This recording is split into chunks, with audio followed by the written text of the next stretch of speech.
Tribunal for Lebanon is now in session. والرئيس رفيق الحريري كان حاضرا بقوة.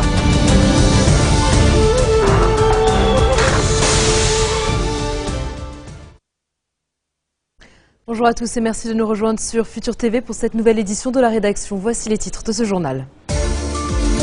Tribunal spécial pour le Liban, les avocats de la défense soulignent l'absence de preuves dans l'acte d'accusation et demandent un accès total à tous les documents. Depuis Paris, Saad Hariri accuse le régime syrien d'avoir tué son père et affirme qu'il sera de retour au Liban pour les prochaines élections législatives. Lors de ses vœux 2014 au corps diplomatique, Michel Sleiman appelle les puissances régionales à aider à faire respecter la déclaration de Pravda. Et à suivre également dans ce journal, la campagne pour la fermeture de la décharge de Nehameh maintient son sit-in, mais accepte d'ouvrir la route aux camions de Soukline pendant seulement 48 heures. Le procès des assassins présumés de l'ancien Premier ministre Rafiq Hariri a repris ce lundi devant le tribunal spécial pour le Liban à La Haye. Il s'agit de la troisième audience du TSL qui entamait ses travaux le 16 janvier.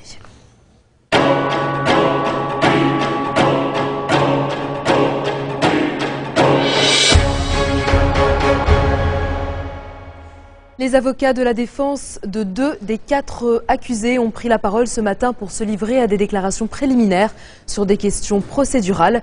Ils estiment ainsi que les arguments de l'accusation sont insuffisants et que les preuves avancées par le bureau du procureur ne sont pas irréfutables. Selon la défense, les accusations de terrorisme doivent être retirées parce que le bureau du procureur a démontré que l'explosion visait seulement Rafiq Hariri, ce qui représente un assassinat. L'explosion n'avait donc pas pour but de semer la terreur. Elle a par ailleurs souligné n'avoir reçu le soutien d'aucune puissance étrangère ou de service de renseignement.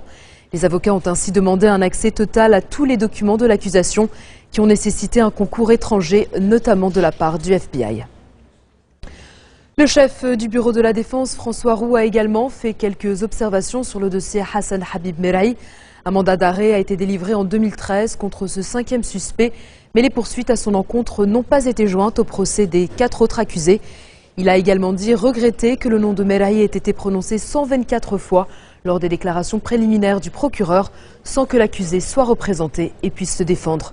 Mais aussi que ses avocats assistent aux audiences sans pouvoir s'exprimer. Le chef du bureau de la défense a appelé à une cessation de la violation des droits de l'accusé.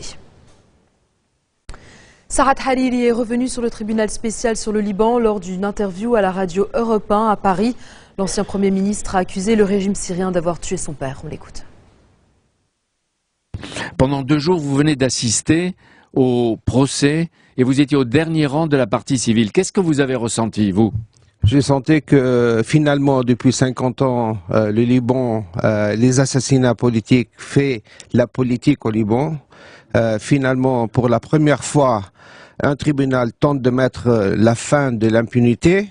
La fin de l'impunité est le début de la fin de la politique d'assassinat.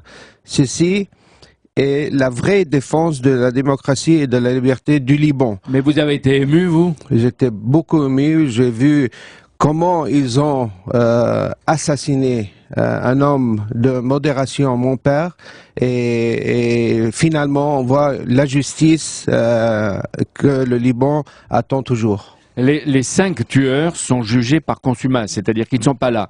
Est-ce que maintenant on est sûr de celui qui a commandité ou de ceux qui ont commandité le crime de votre père? Les 5 accusés sont les membres du Hezbollah. Le Hezbollah, c'est une organisation qui a une hiérarchie, et je crois que tout le monde sait qui a donné l'ordre, et c'est Bachar el-Assad. Ça, c'est sûr maintenant. Je crois que c'est sûr. Alors, ils appartiennent, comme vous dites, au Hezbollah, qui les cache et qui les protège à Beyrouth. Personne ne peut aller les chercher chez les Hezbollah? Un jour, on va les chercher. Personne n'est trop fort. Milosevic, un jour, on l'a attrapé, on l'a mis dans les prisons. Et je crois que les assassinats de Rafiq Hariri seront dans une prison. C'est-à-dire qu'un jour, vous pensez-vous que les 5 accusés vont payer? Ils vont payer. Il a fallu 9 ans pour ce procès Saad Hariri consacré à l'attentat contre votre père. L'attentat avait fait 22 morts et 252 blessés. Pourquoi c'est important que la justice internationale fasse ce long procès? Parce que pendant 50 ans, comme j'ai dit, il y a eu d'impunité au Liban. Et c'est la première fois que la communauté internationale fait un procès de justice, finalement, dans le Liban, dans le monde arabe, et arrête les assassinats politiques au Liban. La France, est-ce qu'elle a joué un rôle, elle, pour ce procès? La France a joué un très grand rôle. Le président Chirac, le président Sarkozy, le président Hollande, ils ont toujours été un homme sur le tribunal, sur la justice pour le Liban. Est-ce que vous allez oublier ou pardonner, vous? La justice n'oublie pas, ne pardonne pas. Moi, je veux la justice. Je vais pas pardonner, je vais pas oublier. C'est une justice non seulement pour mon père, mais aussi pour 11 aussi qui ont été assassinés politiquement. Ouais, vous êtes aujourd'hui le chef de l'opposition. Vous êtes prêt à dialoguer avec votre parti et à déléguer pour votre parti un gouvernement de transition. Pas vous. Mais vous pouvez imaginer de siéger à côté des assassins de votre père? Vous savez, le Liban, pour moi, c'est l'intérêt du Liban, c'est plus important de moi. Le procès du tribunal continue. Le gouvernement du Liban est un gouvernement qui est important pour ces 2-3 mois ou 4 mois parce qu'on a des élections présidentielles et c'est pour ça, nous on trouve que il faut mettre le Liban avant nous-mêmes. C'est-à-dire le président dans la constitution libanaise ne peut être qu'un chrétien, donc vous ne serez pas candidat, et vous dites il ne faut pas la violence et la vengeance, mais d'abord le Liban. Mais avant de prolonger, je voudrais vous rappeler qu'en France, vous l'avez entendu, et dans le journal aussi, Manuel Valls a révélé hier le nombre de jeunes mineurs, maintenant ils ont 15-16 ans, qui peuvent faire le djihad en Syrie. Les parents et les gouvernements, on en a entendu tout à l'heure, sont plus qu'inquiets. Qu'est-ce qu'il faut faire, à votre avis? Vous savez, le seul moyen d'arrêter la manipulation des jeunes pour aller combattre en Syrie est d'arrêter le massacre que Bachar al-Assad contre les Syriens. C'est Bachar al-Assad qui a sorti Al-Qaïda de ses prisons. Et ça, c'est une information que les gens doivent savoir. Les chefs de Al-Qaïda étaient dans les prisons de Bachar al-Assad. Bachar al-Assad il a lâché ses tueurs. Il a lâché ses tueurs. Et aujourd'hui, à mon avis, ces jeunes sont victimes d'extrémisme, comme les victimes des 150 000 qui ont été tués par Bachar al-Assad. Est-ce que vous dites ça, Hariri? C'est comme des sectes. Oui, c'est bien sûr, c'est des sectes. Et vous savez, on manipule les gens, les jeunes, comme on les manipule pour faire la drogue, pour faire des crimes. Et maintenant, il y a des sectes comme Al-Qaïda qui manipulent les gens pour aller se combattre en Syrie. À Riyad, en décembre, après l'assassinat de votre ami et proche, Mohamed Chatta, à Beyrouth, vous avez rencontré le président de la République française, François Hollande. Mais Chatta, est-ce qu'il a été victime lui aussi de Bachar el-Assad? Bien sûr. C'est un de mes très très proches conseillers. Il a été tué en plein jour à Beyrouth. Le président Hollande, quand il est parti en Arabie Saoudite, avec l'Arabie Saoudite, ont décidé lors de leur dernier déplacement du président d'aider l'armée libanaise. Et ça, c'est l'Arabie Saoudite a donné 3 milliards de dollars pour acheter des équipements de la France pour l'armée libanaise, pour combattre l'extrémisme et pour combattre... Et ça, c'était important pour vous, pour le Liban. Bien oui. sûr. Et à Paris comme à Riyad, parce que vous êtes exilé. Oui. Depuis combien de temps? Depuis, dans 3 mois, 3 ans. 3 ans. 3 ans sans voir votre pays. Je pense qu'il vous manque votre pays. Beaucoup. Beaucoup. Mais vous avez une protection rapprochée, parce qu'il y a des menaces? Oui, parce qu'il y a des menaces, parce que ce qui tue Rafik Hariri peut tuer Saad Hariri. Ouais. Mercredi, il y a la conférence de Genève sur la Syrie qui va commencer. Elle est voulue par la France, la Russie et les États-Unis. Qu'est-ce qu'il faut faire de Bachar al-Assad? Bachar al-Assad doit aller, doit partir. Il ne peut pas avoir un président comme Bachar al-Assad sur la tête de la Syrie.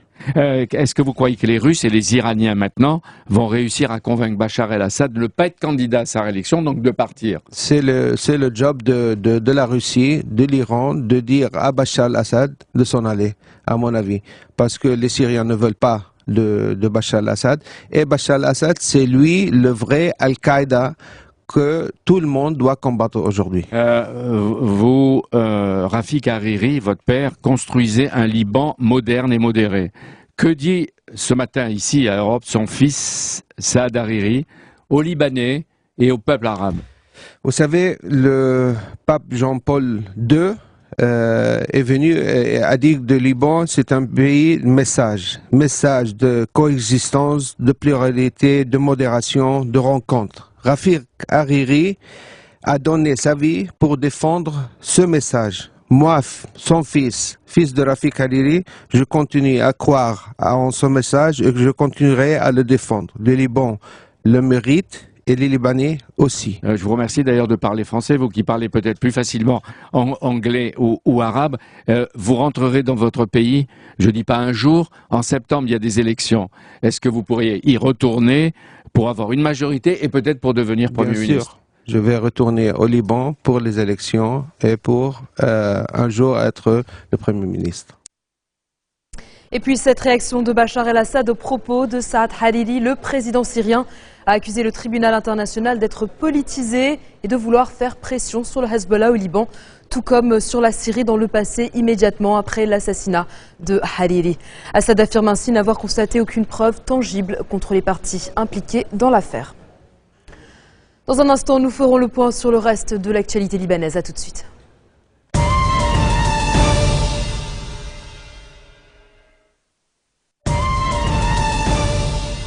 Retour sur le plateau de l'info de Futur TV. Michel Sleiman a présenté ses vœux pour la nouvelle année au corps diplomatique réuni au palais de Bravda. Le président de la République a appelé des forces régionales influentes, sans les nommer, à exercer des pressions sur des partis locales pour les pousser à respecter la déclaration de Bravda. Sleiman a par ailleurs assuré que la justice va poursuivre les responsables des attentats, condamnant la recrudescence des attentats suicides et des violations répétées de la frontière libano-syrienne. Il a également affirmé que les efforts vont être maintenus pour la formation d'un nouveau gouvernement et la reprise du dialogue national. Le chef de l'État a enfin souligné que le Liban va participer à la conférence de paix de Genève II sur la Syrie pour une solution politique à la crise, mais rejette toute intervention étrangère en Syrie.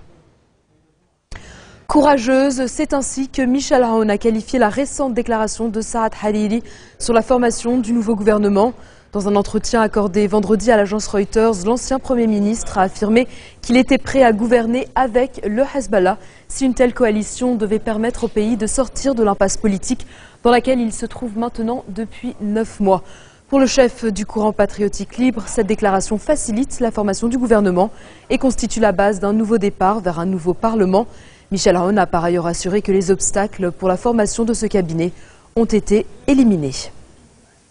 À présent, le point sur la situation à Tripoli. 3 personnes ont été tuées cette nuit dans des affrontements entre les quartiers rivaux de Bab et-Tebene et Jabal Mohsen. 32 autres personnes ont été blessées dans ces combats au cours desquels l'artillerie et des roquettes ont été utilisées. Des violences meurtrières opposent régulièrement ces 2 quartiers. Avant même le conflit syrien, les flambées de violence étaient fréquentes et ont fait plus de 200 morts et 3000 blessés depuis 2008. Les camions de Souklin sont en pleine action ce lundi. La campagne pour la fermeture de la décharge de Nehamé a accepté d'ouvrir la route pendant seulement 48 heures. Depuis vendredi, des militants écologistes, habitants et responsables municipaux tiennent un sit-in devant la décharge pour empêcher les camions de venir y déverser les poubelles du Grand Beyrouth et du Mont-Liban.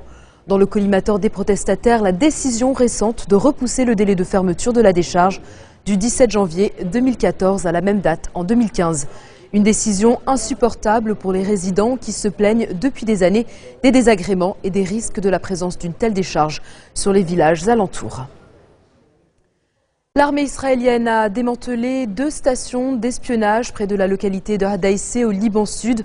Selon l'agence nationale d'information, une unité israélienne de 15 soldats appuyée par des Hummers s'est déployée près de la localité avant que 7 soldats ne s'avancent et démantèlent les stations.